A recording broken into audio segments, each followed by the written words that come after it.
Hi everyone, it's Sloan Rhodes here with your Spiritual Self-Mastery class, Ego and Heart, for the week of February 10th, 2019.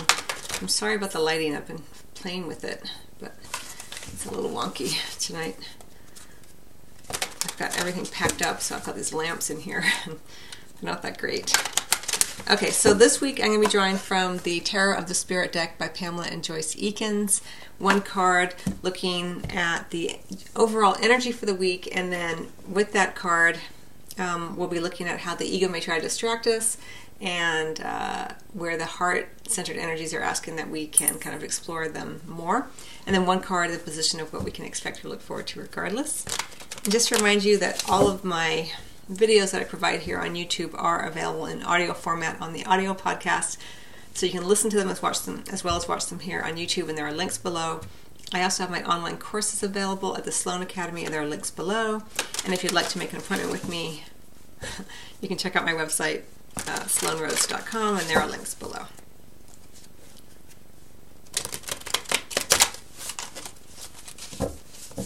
Okay, here we go. Okay, for the week we have Six of Water in reverse, and this deck is called Faith. What we can expect or look forward to regardless is the Moon card in reverse. We also have the Chariot under the deck. It's an underlying energy. Okay, so I'll show you the cards in the upright. So this is the card for the week, the Six of Water in the reverse. Again, it's called Faith in this deck, and it is in the reverse. And then what we can expect or look forward to regardless is the beautiful Moon card in the reverse. So regardless of what goes on with this Six of Water, we are looking at more clarity by the end of the week, an opening up, illusions being dispelled, secrets being revealed, just a greater degree of clarity for sure. Okay, but let's look at the Six of Water, Faith. That is in the reverse. So when we have it's in the more traditional tarot, it would be the Six of Cups. And so when we have the Six of Cups in reverse, there is a tendency to veer into sort of maudlin type of reminiscing, right? It's kind of an obsession with the past. And usually when we begin to obsess over the past or spend a lot of time thinking about the past, first and foremost, we're pulled out of the present moment. And second of all, we tend to, very quickly the ego comes in and tends to be very comparison oriented. So right away, the past was so great. If only I had that, you know, now things would be better. Or, the present can't live up to the past. Or, that egoic energy of self-flagellation. I should have done things differently in the past, or someone else, if only they had done something differently in the past, I could be more present in this moment, I'd be happier now. The Six of Water in the reverse, it's funny because in this deck, as I mentioned, it's called Faith, right? And faith usually is present without the necessary evidence that the mind requires, seemingly necessary evidence. But here it's in the reverse, so there's this lack of faith in the present moment, in the ability or the capacity of the present moment and beyond to be even more rich, more connected, more expansive than it was in the past. So just bear that in mind here with the Six of Water in reverse. Have faith in the now, it can be pleasant and enjoyable to look upon the past, but very often the ego will come in and it will create a sense of nostalgia that can become, as I mentioned, maudlin, or a longing that can't be recreated in the moment, And the heart-centered energies of the Six of Water in reverse are like, yes, of course, things may have been pleasant back then, or they may have been more of your preference back then, or whatever it may be that you're focusing on. For some people it's, when I was younger I was really fit, and for some people it was like, oh, when I had that relationship it was great, or when my children were small, and now I have no one, my kids are all grown and out of the nest, and it can play in many different ways. here. But either way, the underlying energy is one of lack in the here and now, and that the past was somehow better. And the heart-centered energies say, yes, as we look back at the seeming past, there were some wonderful memories or wonderful things that we experienced that are part of our present moment as well, because if we are thinking about it, if we are aware of it, we're bringing it into the now. And the heart says, yes, that's great, but let's focus in on the now of it, how that was a building block to this moment, right here and right now. Have faith that this moment can be even more connected, or equally connected, or equally full of possibility, because this idea of faith here.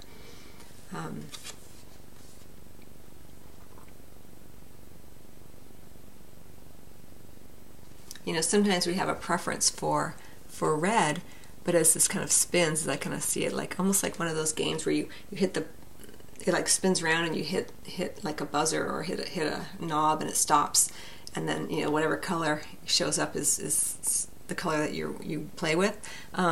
Well, here our preference may be red, but yellow is our present situation, and we can certainly look back and say, yes, I love the color red. I loved it when I wore that red outfit, or I had that room that was red.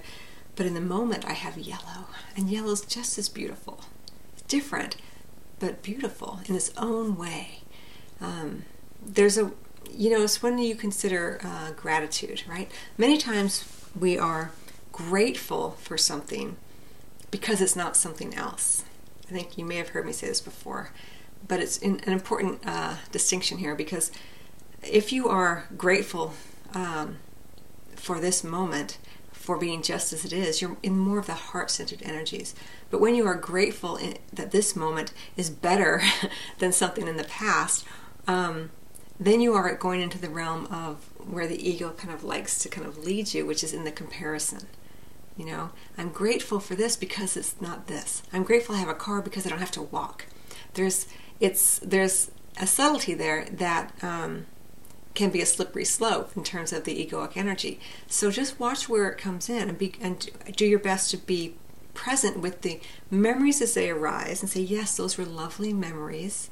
I'm glad I had those experiences. But this is also ripe with possibility. This is also amazing, just as it is, even without even thinking about the future, but just the fullness of this moment. The breath that I take in this moment. The sounds that I hear. There will never be another moment like this moment. It may not always be exactly what you're wanting or your preference, but it's still life. It's still the moment that life has provided for us, that we have co-created, that we have stepped into. So that's more of the heart-centered energies. But what we can expect or look forward to regardless, as I mentioned, is the moon in reverse here. A greater sense of clarity.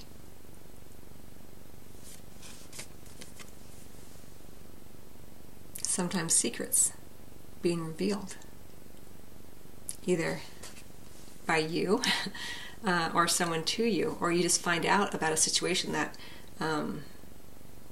you weren't aware of, and it comes into your conscious awareness this week. And if someone is entrusting you with a secret, make sure you honor that, because with the moon in reverse, sometimes, you can be a little bit more loose-lipped than maybe someone may not want if they have entrusted you with a secret. But it may slip out this week. But, beyond that, it's not just about secrets. It's about greater clarity, illusions being dispelled. A lot of times we have our rose-colored glasses on, and with the moon in reverse, many times we're like, oh, wait, actually maybe what I thought was happening wasn't happening. Maybe I'm seeing the situation more clearly. And that's a good thing in terms of our ability to make choices and move forward with more openness and with our eyes wide open. And we do have this chariot under the deck, this forward momentum occurring. Being able to, with the chariot, being able to sort of harness two energies that sometimes can feel opposing, but we're able to harness them in order to move forward. And we can move forward more quickly when we do have the clarity to see exactly what's going on, so we don't pull on one more than the other. And what can really be helpful with this is with the Six of Cups in reverse, that we don't get caught up in the past, spending too much time there, and having faith that the moment that we have now is the exact moment that the universe has conspired, let's say, to create for us. And as we let go of the past, it'll be easier too with this moon in reverse to let go, of the illusion that the past was somehow better, or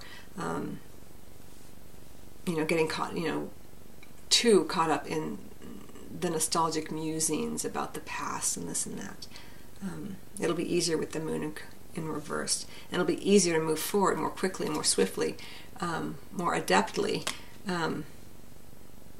when we're seeing the situation clearly and we're not caught up in the past. So a heavy focus on the past and things being revealed that help us move forward into the now. The chariot is about harnessing those energies in the now. Of course, we're human. We always like to think about the future, but remember, don't get too caught up in the future, especially this week. Try to stay as present as you can in the now, in the here and now. When you find yourself saying, yeah, the past was so great, and then you realize, oh shoot, I've been there for half an hour and I've completely missed all the beauty that's around me that will never be the same. A lot of times we think, I wake up and I do the same thing every day, same routine. This kind of goes back to this moon in reverse. Everything kind of seems the same, but when you really are present in the moment, you can recognize that everything is completely different each and every day. When we're unconscious, when we're moving through our life or our moment without our conscious awareness, everything can seem like we're doing it by rote. But when you are connected to the moment, you hear the birds, you see the water differently, you see the light differently, your feet hit the ground differently, you blink your eyes differently. It's all different. But sometimes we can forget that, and especially when the moon is in the upright and we have this illusion that everything's the same. But again, there's a big focus this week on things being revealed, coming to the present moment more and seeing things exactly as they are. Again, it doesn't mean that's always your preference, but by being present in the moment, you can then make choices without being distracted by rose-colored glasses or illusions or muddy awareness. So, all right, I hope you find that helpful. I wish you much love as always, and I will see you on the next video or over at the Sloan Academy with my online courses, or at the podcast, or at your own private appointment. Much love to you all.